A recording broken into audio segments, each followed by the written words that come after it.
નમસ્કાર. ક્યારે વિચાર્યું છે કે કોઈ ઉમેદવાર જનરલ કેટેગરીના કટ ઓફ કરતાં પણ વધારે માર્ક્સ લાવે અને છતાં એને નોકરી ન મળે? હમણાં જ સુપ્રીમ કોર્ટનો એક ચુકાદો આવ્યો છે જેણે આ જ સવાલ ઊભો કર્યો છે અને એને લઈને લોકોમાં ઘણી ગેરસમજ પણ ફેલાઈ છે. તો ચાલો આજે આખી ગૂંચવણને એકદમ સરળ ભાષામાં સમજીએ. આ આખી વાત છે ને એ આ જ સવાલથી શરૂ થાય છે જેણે ઘણા ઉમેદવારોને મૂંઝવણમાં મૂકી દીધા હતા કે ભાઈ આ કેવી રીતે બની શકે. જનરલ કેટેગરીના કટઓફથી પણ વધારે સ્કોર છે પણ નિમણૂક નથી થઈ. આખરે આવું કેમ? તો આ કોયડો ઉકેલવા માટે આપણે થોડું પાછળ જવું પડશે. ચાલો એકદમ શરૂઆતથી શરૂ કરીએ અને એક વાસ્તવિક કેસ પર નજર નાખીએ જે લગભગ એક દાયકા પહેલાં શરૂ થયો હતો. આખી કાનૂની લડાઈની સફર ઘણી લાંબી હતી. જુઓ, 2015માં એક પરીક્ષા લેવાઈ, પછી ઉમેદવારો હાઈકોર્ટ ગયા જ્યાં તેઓ જીત્યા, પણ પછી કેન્દ્ર સરકારે અપીલ કરી અને આખરે 2024માં સુપ્રીમ કોર્ટનો અંતિમ ચુકાદો આવ્યો. ખરેખર એક લાંબી લડાઈ હતી. તો વાત છે 2015ની. સ્ટાફ સિલેક્શન કમિશન એટલે કે એસએસસી કોન્સ્ટેબલની ભરતી માટે એક પરીક્ષા લે છે. આ પરીક્ષામાં ઓબીસી કેટેગરીના કેટલાક ઉમેદવારોએ ભાગ લીધો અને તેમણે વયમર્યાદામાં રિલેક્સેશન એટલે કે છૂટછાટનો લાભ લીધો હતો. હવે અહીં છૂટછાટ એટલે શું એ સમજવું બહુ જરૂરી છે.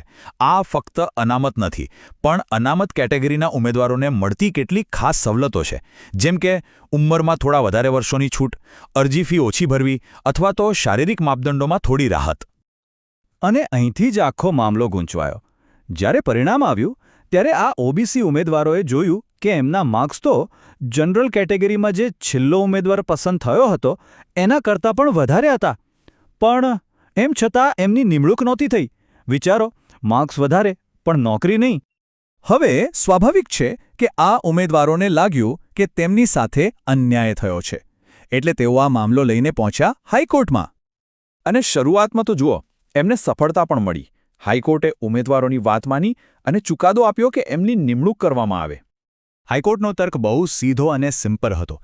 એમણે કહ્યું કે છૂટછાટ તો અનામત માટે એક મદદ છે, કોઈ અવરોધ નથી. એનો ઉપયોગ કરીને કોઈને મેરિટના આધારે સીટ આપવાનો ઇનકાર ન કરી શકાય. હાઈકોર્ટે પોતાના નિર્ણય માટે 2010ના જીતેન્દ્ર કુમાર સિંહ કેસનો આધાર લીધો હતો, જે સુપ્રીમ કોર્ટનો જ એક જૂનો ચુકાદો હતો. કોર્ટનું માનવું હતું કે જો કોઈ ઉમેદવાર મેરિટથી જનરલ લિસ્ટમાં જઈ શકે છે તો તેને રોકવો એ બંધારણના સમાનતાના સિદ્ધાંતની વિરુદ્ધ છે. પણ કહાનીમાં ટ્વિસ્ટ હજી બાકી હતો. હાઈકોર્ટના આ નિર્ણય સામે કેન્દ્ર સરકાર પહોંચી દેશની સર્વોચ્ચ અદાલત એટલે કે સુપ્રીમ કોર્ટમાં. અને પછી આવી તારીખ 9 સપ્ટેમ્બર 2024. એ દિવસે સુપ્રીમ કોર્ટે એક એવો ચુકાદો આપ્યો જેણે આખી બાજી પલટી નાખી. સુપ્રીમ કોર્ટે હાઈકોર્ટના નિર્ણયને સંપૂર્ણપણે રદ કરી દીધો અને સરકારની દલીલોને માન્ય રાખી. આ ચુકાદા પછી બધાના મનમાં એક જ સવાલ હતો: આવું કેમ? શા માટે સુપ્રીમ કોર્ટે એવું કહ્યું કે વધારે માર્ક્સ હોવા છતાં આ ઉમેદવારો જનરલ કેટેગરીની સીટ પર દાવો ન કરી શકે? તો ચાલો હવે ઊંડા ઉતરીએ અને સમજીએ કે સુપ્રીમ કોર્ટની દલીલ શું હતી. એમણે આ કેસને કયા દૃષ્ટિકોણથી જોયો? જુઓ, અહીંયા જ આખો ખેલ છે. 2 કોર્ટ અને 2 બિલકુલ અલગ દૃષ્ટિકોણ. હાઈકોર્ટે જૂના ચુકાદા અને સમાનતાના સિદ્ધાંત પર ભાર મૂક્યો, જ્યારે સુપ્રીમ કોર્ટે કહ્યું કે બધું બરાબર છે, પણ ભરતી માટે જે સ્પષ્ટ નિયમો લખેલા છે તેને અવગણી શકાય નહીં. નિયમો સર્વોપરી છે. સુપ્રીમ કોર્ટના ચુકાદામાં જે સૌથી નિર્ણાયક વાત હતી એ હતો 1998નો એક સરકારી મેમોરેન્ડમ. અને આ કોઈ બહારનો દસ્તાવેજ નહોતો, એ ભરતી પ્રક્રિયાના નિયમોનો જ એક ભાગ હતો. આ મેમોરેન્ડમમાં એકદમ સાફ લખેલું હતું કે જો એસસી, એસટી કે ઓબીસી કેટેગરીના ઉમેદવારો કોઈપણ પ્રકારની છૂટછાટ જેમ કે ઉંમર કે ફીમાં રાહતનો લાભ લે છે તો પછી તેમને જનરલ કેટેગરીની ખાલી જગ્યાઓ માટે વિચારવામાં આવશે નહીં. આ નિયમ બહુ જ સ્પષ્ટ હતો. એટલે આને બરાબર સમજો. સુપ્રીમ કોર્ટે કોઈ નવો નિયમ નથી બનાવ્યો કે અનામત વિરોધી કોઈ નવી વ્યવસ્થા નથી બનાવી. એમણે તો બસ જે તે ભરતીના નિયમો હતા એનું જ પાલન કરાવ્યું છે. આખા ચુકાદાનો સાર આ એક જ વાક્યમાં છે: ભરતીના નિયમો જ ચાવી છે. તો આ આખા કેસનો મતલબ શું? હવે પછી જે લોકો સરકારી નોકરી માટે અરજી કરશે એમના માટે આનો શું અર્થ થાય છે? આમાંથી શું શીખવાનું છે? જુઓ, કોર્ટે એક સિદ્ધાંત સ્પષ્ટ કરી દીધો છે.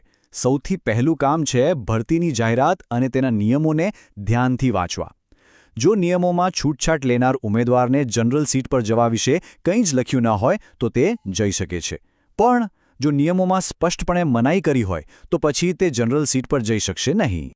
અને આ વાત ખાલી આ એક કેસમાં નથી, બીજા કેસોમાં પણ આવું જ જોવા મળ્યું છે. એસએસસી કોન્સ્ટેબલ અને રેલવે પ્રોટેક્શન ફોર્સના કેસમાં નિયમો સ્પષ્ટ હતા એટલે માઇગ્રેશન પર રોક લાગી. જ્યારે ઉત્તર પ્રદેશ પોલીસના કેસમાં જેના આધારે હાઈકોર્ટે ચુકાદો આપ્યો હતો ત્યાંના નિયમો અલગ હતા એટલે ત્યાં મંજૂરી હતી. ટૂંકમાં જવાબ હંમેશા નિયમપુસ્તિકામાં જ હોય છે. તો આ આખી ચર્ચા આપણને એક અંતિમ અને કદાચ સૌથી મોટા સવાલ પણ લાવીને ઊભી રાખે છે કે જો બધો જ ખેલ નિયમોનો છે તો અસલી સવાલ એ છે કે આ નિયમો બનાવે છે કોણ? અને શું એ નિયમો હંમેશા તર્કસંગત અને ન્યાયી હોય છે? આ એક એવો પ્રશ્ન છે જેના પર વિચારવું જરૂરી છે.